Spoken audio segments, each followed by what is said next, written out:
Hai guys, kembali lagi bersama Aniver ID Channel. Hai guys, ketemu lagi. Kali ini saya akan membahas alur cerita Jigokuraku Season 2 versi manga yang diperkirakan akan tayang di episode 11-nya. Pada akhir episode 10, pertarungan Shion melawan Zujin terhenti setelah Nurugai menyelamatkan hidup Shion dan meninggalkan Zujin yang sudah melemah dengan lambatnya regenerasi pada tubuhnya. Tapi Zujin belum mati. Ketegangan yang sempat mencair dalam percakapan ringan itu seketika berubah menjadi kesunyian yang menekan. Getaran halus yang merambat di lantai batu tidak lagi terasa seperti gangguan biasa, melainkan pertanda membawa sesuatu yang jauh lebih besar tengah bergerak di balik dinding istana. Fuji yang sebelumnya tampak santai, langsung menajamkan pandangannya. Naluri seorang algojo dan tabib sekaligus membuatnya peka terhadap perubahan sekecil apapun dalam lingkungan mereka. Chobe, dengan ekspresi yang kembali dingin dan terukur, mengangkat kepalanya perlahan. Ia tidak lagi tampak seperti sosok yang bercanda beberapa saat yang lalu. Informasi yang baru saja ia ungkapkan tentang rencana Rien menggantung di udara belum sempat dicerna sepenuhnya oleh yang lain. Namun kini, ancaman nyata telah hadir lebih cepat daripada yang mereka perkirakan. Gantetsusei menggerakkan bahunya, mencoba menyesuaikan diri dengan penutup mata baru yang baru saja dipasang. Meski hanya satu matanya yang berfungsi, aura bertarungnya justru semakin tajam. Ia mendengus pelan, seolah menyambut datangnya kekacauan. Toma berdiri sedikit di belakangnya, tetap waspada, meskipun jelas ada kegelisahan di dalam dirinya. Ia belum sepenuhnya memproses pengakuan Chobe tentang keterlibatannya dalam eksperimen mengerikan itu. Belum sempat Chobe menjawab tawaran aliansi dari Fuji, suara langkah kaki yang nyaris tak terdengar mulai mengisi ruangan. Dari sudut-sudut gelap, sosok-sosok berpakaian hitam muncul tanpa suara, seperti bayangan yang mengambil bentuk. Mereka adalah ninja dari Iwagakure, pembunuh terlatih yang bergerak dengan presisi mematikan. Dalam waktu singkat, kelompok itu telah dikepung dari segala arah. Di sisi lain istana, suasana tidak kalah tegang. Nurugai masih menopang tubuh Shion yang terluka, meskipun langkah mereka semakin goyah. Janji yang baru saja diucapkan Shion tentang masa depan yang tenang di pegunungan terasa begitu rapuh di tengah ancaman yang kembali datang. Namun sebelum mereka sempat melangkah lebih jauh, getaran yang sama merambat hingga ke tempat mereka berdiri. Shion menghentikan langkahnya, mencoba merasakan sumber gangguan tersebut melalui instingnya. Namun tidak seperti biasanya, ia tidak dapat menangkap apapun. Kekosongan itu justru lebih mengkhawatirkan daripada ancaman yang terlihat. Tiba-tiba, dari balik bayangan, sosok bertopeng muncul. Tanpa peringatan, mereka telah berada di sekitar Nurugai dan Shion. Salah satu dari mereka melangkah maju, suaranya datar dan tanpa emosi, menyampaikan perintah yang tidak menyisakan ruang untuk negosiasi. Semua narapidana, serta Asaemon yang membelot, harus dimusnahkan. Nurugai menegang. Tubuhnya gemetar, namun ia tidak mundur.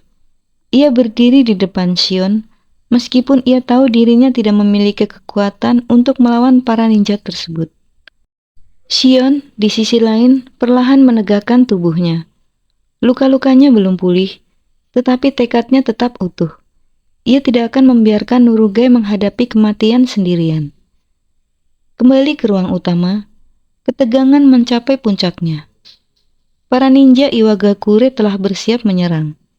Dalam satu gerakan serempak, mereka melesat maju, bilah senjata mereka berkilat dalam cahaya redup. Namun sebelum benturan pertama terjadi, sesuatu berubah. Tubuh Gabimaru yang sebelumnya terbaring tak bergerak, tiba-tiba bergetar. Dalam sekejap, matanya terbuka, tenang, namun memancarkan intensitas yang mengerikan. Tanpa peringatan, ia bangkit. Gerakannya begitu cepat hingga nyaris tak terlihat.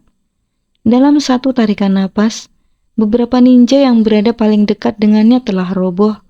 Tubuh mereka telah terpotong oleh serangan yang bersih dan efisien. Tidak ada gerakan yang terbuang, tidak ada emosi yang terlihat. Hanya pembunuhan yang dilakukan dengan presisi sempurna. Gantetsuce tertawa keras melihat pemandangan itu. Semangat bertarungnya kembali menyala. Fuji mengamati dengan serius, menyadari bahwa kebangkitan Gabimaru bukan sekedar keberuntungan, melainkan perubahan situasi yang signifikan. Toma menelan ludah, antara kagum dan takut, sementara Chobe hanya tersenyum tipis, seolah telah memperkirakan perkembangan tersebut. Para ninja yang tersisa tidak mundur. Mereka justru mengubah formasi, menunjukkan bahwa mereka bukan lawan biasa. Namun Gabimaru kini telah sepenuhnya sadar, tatapannya menyapu mereka satu persatu, lalu berhenti sejenak. Ia mengenali sesuatu. Dengan suara rendah, hampir seperti gumaman, ia menyimpulkan bahwa keberadaan para ninja ini menandakan satu hal yang tidak bisa diabaikan. Ada Gabimaru lain yang terlibat dalam permainan ini. Kesadaran itu membawakan implikasi yang mengerikan. Jika benar ada sosok lain dengan identitas yang sama, maka konflik yang mereka hadapi tidak lagi sekedar pertarungan melawan Tencent atau rencana Rien. Ini adalah sesuatu yang lebih dalam, lebih kompleks, sebuah jaringan konspirasi yang melibatkan identitas, eksperimen, bahkan manipulasi manusia itu sendiri. Pertarungan belum benar-benar dimulai, namun semua yang hadir di ruangan itu memahami satu hal yang sama. Mereka telah memasuki fase baru yang jauh lebih berbahaya. Malam pertama di pulau itu diselimuti kesunyian yang menekan, seolah-olah seluruh daratan asing tersebut menyimpan rahasia yang enggan terungkap. Di tengah cahaya api unggun yang berpendar redup, Sagiri tetap terjaga, memandang sosok Gabimaru yang duduk tidak jauh darinya. Meski luka dan kelelahan jelas membekas setelah pertarungan sebelumnya, Gabimaru berulang kali menyatakan bahwa dirinya tidak mengantuk. Ia bersikeras bahwa sebagai seorang shinobi, ia mampu menahan kebutuhan tubuhnya sendiri. Sagiri tidak sepenuhnya mempercayai pernyataan itu. Dengan nada tenang, ia menyarankan agar Gabimaru beristirahat, menyadari bahwa kelelahan yang dipaksakan hanya akan menjadi kelemahan di kemudian hari. Namun jawaban yang ia terima justru membuka sesuatu yang lebih dalam. Ketika Sagiri menyinggung kemungkinan ancaman dari Iwagakure yang terasa begitu jauh, Gabimaru menanggapinya tanpa keraguan sedikit pun. Baginya, jarak tidak pernah menjadi penghalang bagi para ninja. Ia kemudian mengungkapkan sebuah kebenaran yang selama ini tersembunyi di balik namanya sendiri. Gabimaru si hampa. Bukan sekedar julukan, melainkan sebuah identitas yang diwariskan. Sebuah simbol dari shinobi terkuat yang dipilih melalui seleksi kejam. Sagiri terdiam, mencoba memahami implikasi dari pengakuan tersebut. Nama yang ia kenal ternyata bukan milik satu individu, melainkan sebuah gelar yang dibangun di atas darah dan pengorbanan. Ingatan Gabimaru pun membawa mereka ke masa lalu yang kelam. Dalam kilas balik itu, terlihat kepala suku Iwagakure berdiri di samping seorang bayi. Gabimaru kecil yang baru saja kehilangan kedua orang tuanya di tangan pria yang kini menjadi pemimpinnya. Sejak saat itu, hidupnya tidak pernah menjadi miliknya sendiri. Di tempat lain, Yuzuriha menjelaskan kepada Senta betapa mengerikannya reputasi Gabimaru si hampa. Nama itu sendiri cukup untuk menimbulkan ketakutan, bukan hanya karena kekuatan, tetapi karena proses brutal yang melahirkannya. Pelatihan para calon pewaris berlangsung tanpa belas kasihan.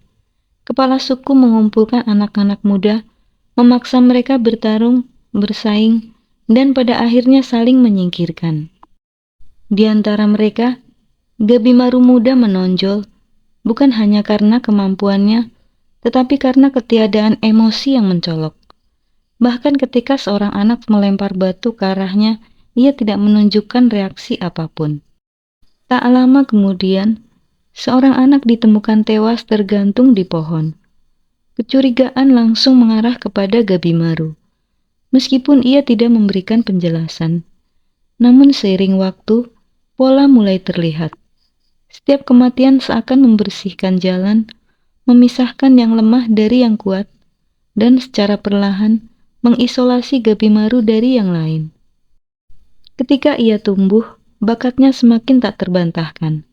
Setelah berhasil menyelesaikan misi berbahaya yang hampir mustahil, kepala suku akhirnya mengambil keputusan.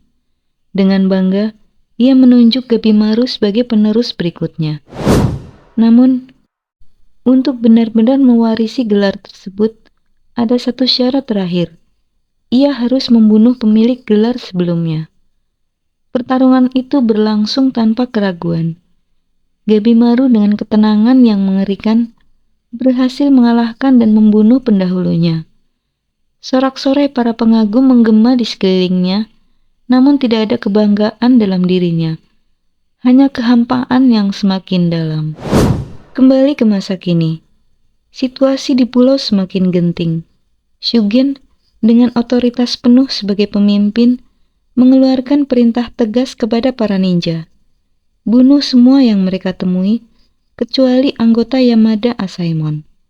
Tanpa ragu, perintah itu dijalankan. Ia kemudian bergerak bersama Izuzu dan Kiyomaru, meninggalkan yang lain untuk melaksanakan misi tersebut. Namun, tidak semua orang mengikuti langkahnya. Jika memilih untuk tetap tinggal. Dengan sikap santai namun penuh perhitungan, ia memperhatikan seorang ninja Iwagakure yang berdiri di dekatnya. Sosok yang tampaknya memiliki ketertarikan khusus terhadap Gabimaru. Jika dengan nada setengah bercanda, mengungkapkan bahwa ia menyadari adanya agenda tersembunyi dari Iwagakure dalam misi ini. Ninja tersebut tidak menyangkalnya. Ia mengingat perintah kepala suku untuk membunuh Gabimaru demi melahirkan Gabimaru si hampa berikutnya. Namun di balik perintah itu, tersimpan tujuan lain yang lebih pribadi. Dalam pikirannya, ia mengakui bahwa membunuh bukanlah satu-satunya prioritas. Ada sesuatu atau seseorang yang harus ia bawa kembali. Senyum tipis terukir di wajahnya, mengisyaratkan perasaan yang lebih kompleks daripada sekedar loyalitas. Ingatan pun kembali mengalir, memperlihatkan momen ketika Gabimaru menemukan kebenaran di balik kematian para kandidat lain. Setelah membantai mereka yang iri terhadapnya, ia akhirnya menyadari bahwa pelaku sebenarnya bukanlah dirinya sendiri. Ninja itu, yang kini berdiri di hadapan Jika, mengakui perbuatannya tanpa rasa bersalah. Ia mengungkapkan bahwa selama ini, ia telah mendukung Gabimaru dari bayang-bayang, menyingkirkan pesaing, membuka jalan, dan memastikan bahwa Gabimaru mencapai puncak. Lebih dari itu, ia juga mengungkapkan sesuatu yang jauh lebih mengejutkan. Perasaannya. Pengakuan tersebut bukanlah sekedar loyalitas, melainkan bentuk keterikatan yang mendalam dan menyimpang. Di dunia yang dibangun di atas kekerasan dan manipulasi, perasaan seperti itu menjadi sesuatu yang asing, namun justru itulah yang membuatnya berbahaya. Dengan demikian, benang-benang masa lalu dan masa kini mulai terjalin. Identitas Gabimaru sebagai yang hampa tidak lagi sekedar simbol kekuatan, tetapi juga cerminan dari sistem kejam yang membentuknya.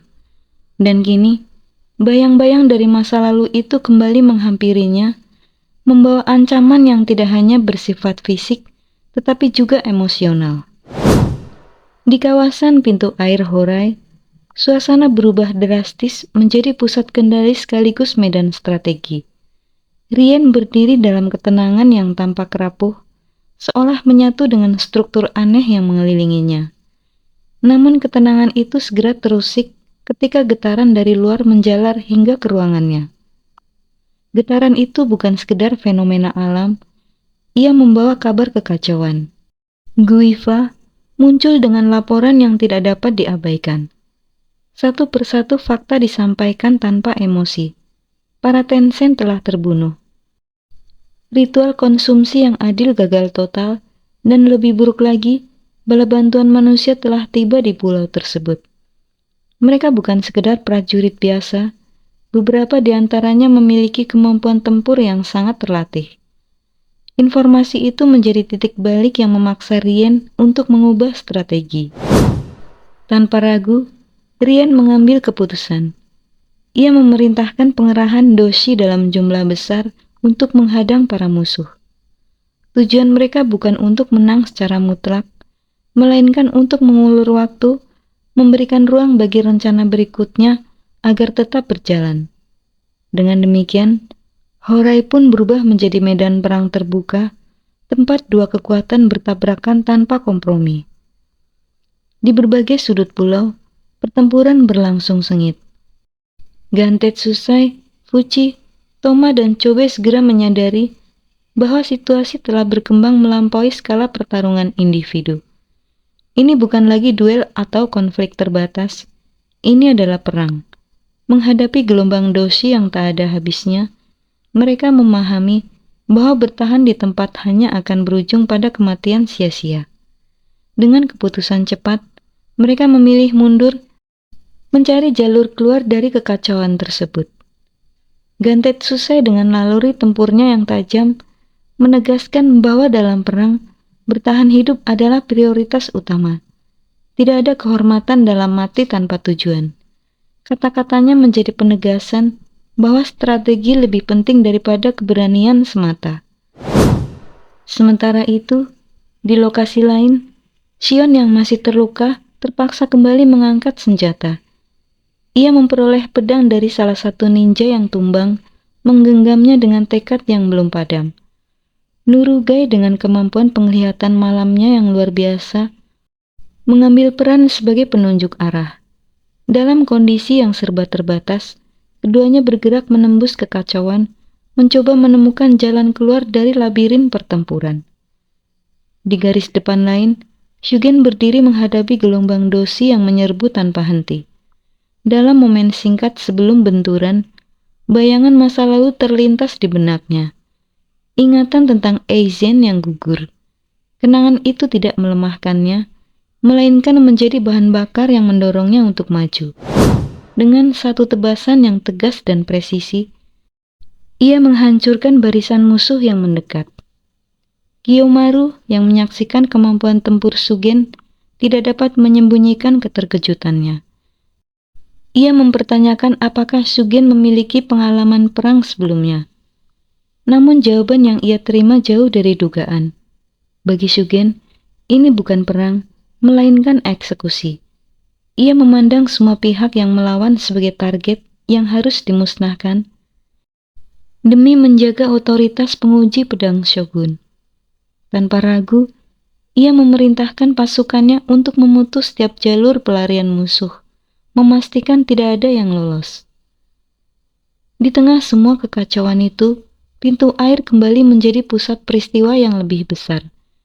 Rien yang sebelumnya mengatur jalannya pertempuran dari kejauhan, kini berhadapan langsung dengan sesuatu yang tidak ia duga. Dari bayang-bayang, muncul sosok yang identik dengan Gabimaru, namun jelas bukan orang yang sama. Gabimaru kedua berdiri dengan tenang, ditemani oleh para ninja Iwagakure. Keberadaan mereka begitu samar hingga bahkan Rien, dengan seluruh kemampuannya, tidak dapat mendeteksi kehadiran mereka sebelumnya. Hal ini menimbulkan keterkejutan yang jarang terlihat dari dirinya. Apa yang akan terjadi pada Gabimaru dan kawan-kawannya setelah Shugen dan para shinobi justru ingin melenyapkan semuanya? Jujur ya guys, saya juga bingung dengan cerita di akhir episode-episodenya. Situasi bukan menjadi baik setelah mengalahkan para Tencent dengan perjuangan yang sangat berat.